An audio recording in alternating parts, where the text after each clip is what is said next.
Well, the situation in Ukraine has turned hot with the Russians deciding to invade all of Ukraine, and it's happening from the north across Belarus, from the east in the uh, east in the Donbass region, and from the south in occupied Crimea. And apparently, this comes a day after Vladimir Putin recognized the Donetsk and Luhansk People's Republics as their own separate countries. Right now, the international community does not currently recognize them as actual nations, but rather as insurrectionist groups. And right now, at this very point, Russia has launched, and I know it's stupid of me to repeat myself, but it is important. They have launched a full scale invasion. Already, there's major clashes occurring all out Ukraine, and I'm seeing right here as I'm looking at the liveuamap.com that apparently the situation is pretty bad in the south, and there's a lot of heavy fighting in the north and the east, or specifically the northeast. Before I go on, I would just like to mention thank you, Decentralized, on your comment on my last video. I actually tried to fix the sound problem, and so far I think it's doing pretty okay. But any of you guys, make sure that if there's any problems with my videos, or if you have any ideas for me to improve, please post it down in the description down below. With that being said, now let's get into this situation. It's man, it's just really bad at this point. Already, we're seeing armored brigades coming from again Belarus, with Belarusian units joining them at this time. Currently, in fact, one of their main points of occupation is actually the Chernobyl nuclear power plant. It says right here on the Live UA map that Russian troops captured the Chernobyl nuclear power plant. The station's staff is held hostage, and there are a few other places as well here that have several notes on them. 75 fixed-wing heavy and medium bombers took part in initial attack. Targets focused on military air defenses, barracks, ammo warehouses, 10 airfields, and just south of that, and that was in Belarus. Wouldn't be surprised if there are several. I mean, yeah, it's definitely likely that Russians are there. But continuing on, just two other bubbles saying joint staff at 21:52 hours. Clashes near Kirsten. Russian troops attempting to advance forward towards Mykolaiv. I hope I'm pronouncing that correctly. Clashes near Cherniv, Paramoya Gluhiv in Kharkiv region. Dovzhanska, Dovinchia, and a lot of the blah blah blah blah blah submarine line of defense. And I said blah blah blah blah blah because I'm not gonna pronounce all those names correctly. But they have made a line of defense up in the north. I would be surprised that despite the fact that the Russians and the Belarusians have some modern tanks such as T-72s, that they're trying to do something similar to what the Finns did to the Soviets in the Winter War, which is to try to establish trench lines, ambush points, and just trying to use their own infantry to take out these tanks with javelins. In fact, that's what they've been doing so far in the Northeast, and I'm actually kind of surprised right now, despite how much Russia has been putting up an advance. Right now, they've been bombing the hell out of the capital city of Kiev. The Ukrainians have actually been putting up a major fight, and honestly, the Ukrainians' identity and the history behind that is a major play with this, because even before Ukraine became independent in what is either 91 or 92, the Ukrainians had to suffer a lot under Russian rule, not just under the Soviet Union, but under this Tsardom of Imperial Russia. They tended to be the ones who were scapegoated, had to deal with a lot of pogroms, and despite the fact that they were the main suppliers of a lot of the food coming into Russia or Soviet Russia, depending on the time period, and especially with a lot of the major events that have occurred, such as the Holodomor and just the overall breakup of the Soviet Union, the Ukrainians are pretty angry about what happened during that historical time. And I'm pretty sure that's definitely playing a major role in how the Ukrainians are fighting. I'm pretty sure that there are many units that are poorly organized or even poorly equipped, but the psychology of the Ukrainians is definitely causing that to have this mentality of we're not going to give up, we're not going to have deal with this same situation, and that this it's very similar to not only the Finns but also a little bit of Poland and even the Sino-Vietnamese War, which is a war that is not really talked about, especially in the People's Republic of China, because of how badly the Chinese were defeated. I mean, after all, it's it's funny if you actually look into the history, because China actually was considered to be uh well the basically Goliath, while Vietnam was David. And this comes after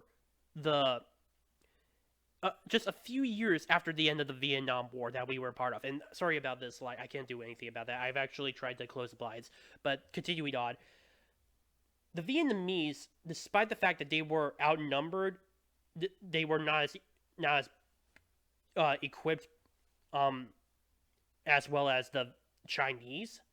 They still managed to repel them, and part of that is because of just the overall psychology of the Vietnamese. There was actually one point where an American asked a Vietnamese official, a party official, and said, "Why don't you guys hate us?"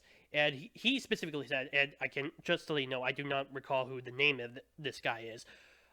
He basically said, "We fought you Americans for at least 10 to 15 years. We fought the Chinese for 1,000." And this uh, overall plays into the psychology of the Vietnamese, the Ukrainians, the Finns, over the idea of being independent, just fighting against a major nation or world power such as China and Russia. Now, back to the topic of Ukraine. This is definitely, the psychology of this is definitely going to help Ukraine a whole lot, because they're not going to give up without a fight. I'm not saying that there haven't been problems for Ukraine, probably even some defections as well, but nonetheless, this will definitely make the Russians pay in blood. But again, it's just only been 24 hours. A lot of things could potentially change. I even heard that the Russians haven't committed all their forces as of late.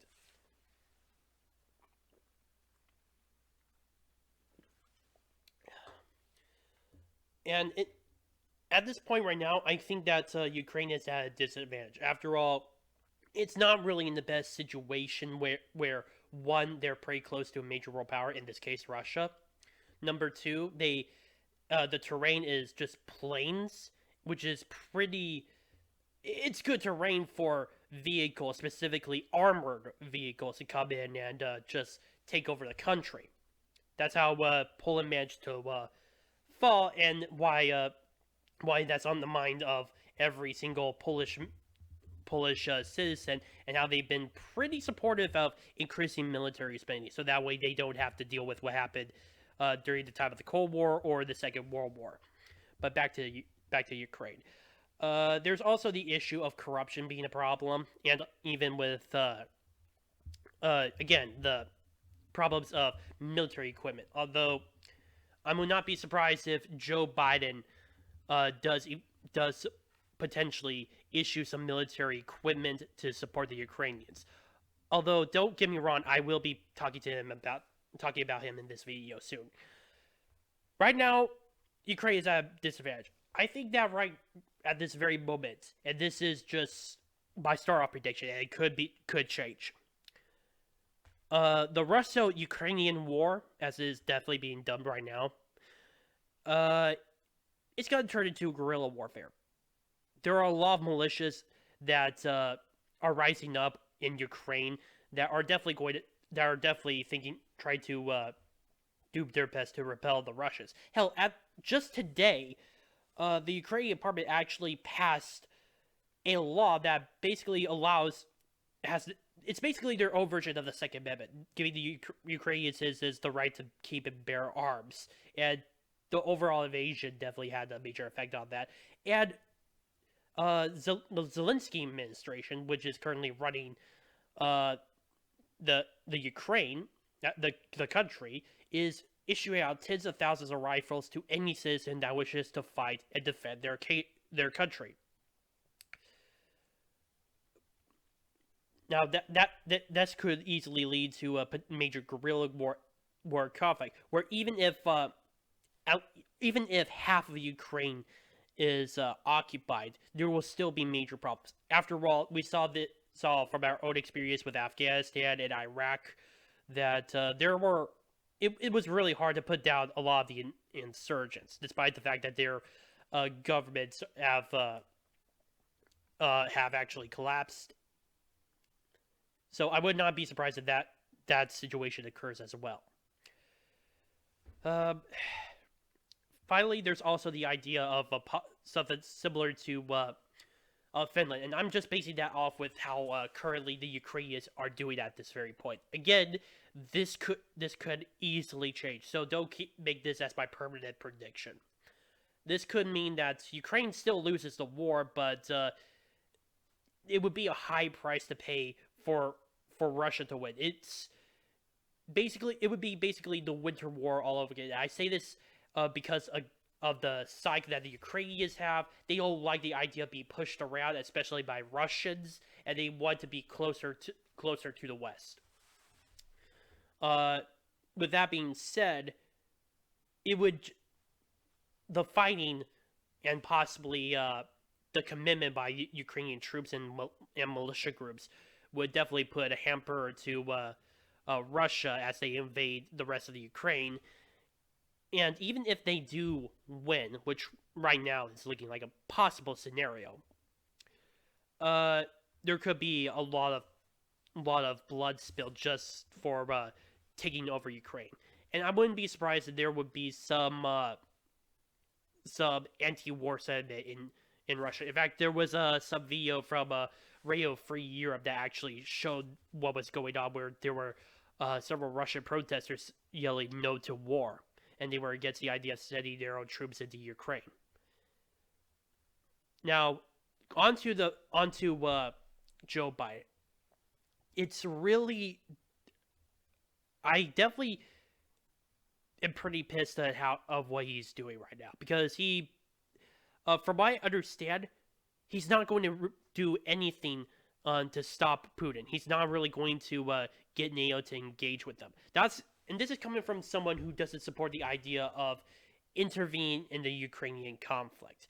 What I do support is Ukraine joining NATO, or at least us giving them weapons, some kind of training that would actually give them some edge over Russia. Because, I mean, we shouldn't really have a stake in Ukraine, except for the fact that Joe Biden has been making this a major issue for the last I would say maybe 2 or 3 months, and he's just been basically say that Russia is going to invade, Russia is going to start another war, yada yada yada, and a lot of people, especially me, have criticized him for that, which is kind of telling when he cares more about the Ukrainian borders than he does about the southern border. And yeah, I do use that argument because it's kind of ridiculous, especially since he's supposed to be our commander-in-chief. He's supposed to be our president, even though I don't really consider him the true president. And he doesn't really focus really too much on Americans. And plus, this entire situation would not have happened under Donald Trump. Anyone in the comments, tell me, how many of you heard of Putin rallying or doing anything while Donald Trump was in charge? Tell me, what did Putin do in Ukraine while Donald Trump was in charge? I don't remember a thing. But Biden, it's clear as day, despite how much a lot of lefties would claim that it's still Trump's fault, despite Biden being our supposed president. Uh, there are times where it just feels like I'm yelling at a brick wall. But continuing on, NATO and as well as Biden are to blame for what's currently going on with Ukraine, because they should have easily allowed NATO to join in the first place. Just Ukraine being allowed to join NATO sometime within the mid late 2020s would have signaled to Putin that NATO is serious about confronting Russia. He is serious of trying to get this stand down, but they didn't. And what did they? And what has so far been the overall reaction? Issuing sanctions, which will definitely hurt the average Russian, instead of the actual Russian government that's been not only oppressing its own citizens, but a lot of neighboring countries as well. Just take a look at Kazakhstan, Ukraine, Georgia, just as recent examples. I could go on with its history, especially in the Baltics. But again, I'm just trying to focus on current politics.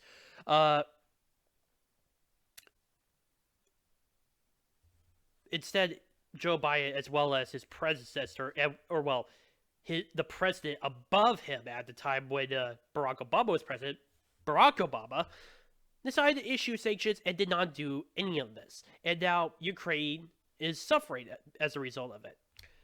They could have easily got NATO to join. This would have prevented any possible provocation by the Russians, because the Russians don't like the idea of fighting against the rest of NATO. They know it's suicide. But yeah, they did it. They did it. And now this is definitely going to have a major effect on the North Atlantic Treaty Organization as well, considering the fact that we currently have a weak president at the helm. And with Biden supposedly our leader, this is not going to be a good. This is not going to look good for the alliance. Already, a lot of people, including myself, and I've said this before on many videos, but people want Trump back. I would be surprised if that's the same feeling in Europe. I'm pretty sure even Ukrainians would also feel that way. They are kind of feeling betrayed as a result. The only upside I can see with this for the North Atlantic Treaty Organization is that this is going to push Nordic countries like Finland and Sweden on the path to possible membership into NATO, because they have been talking about that, and the recent issues in regards to the situation in Ukraine is making that a very serious issue for them. I wouldn't be surprised in the near future that Sweden and Finland do actually decide to join NATO. And of course, Russia would say that this is within their sphere of influence and yada yada yada. Even if somehow Sweden and Finland do not join NATO, and there's still somehow Russian provocation, I would dare Finland, I would love it if Finland dares the Russians to attack Finland again, just like in the Winter War. Because from what I've heard, they have a pretty modern military. I would love to see them actually issue that dare. It would be freaking hysterical. But right now, the situation in Ukraine is pretty bad. Ukrainians are putting up a valiant fight, but there's still Russian forces coming in, and they're dealing with a lot of shelling. And at this very moment, NATO and the United States are not really doing anything except issuing sanctions, and maybe to some extent, issuing military equipment. This should not have happened in the first place. And right now, I hope that this becomes a wake-up call, not just for NATO, but for the United States. 100%. This needs to be our wake-up call. My name is Noah B. Head on the Arc Truth. Please post your comments down below, like this video, subscribe, and share with friends. Also, if you have any issues regarding my videos, such as how I speak, or whatever, or just improvement on the visual of my camera, just put them down in the comment section down below or directly message me. Thank you.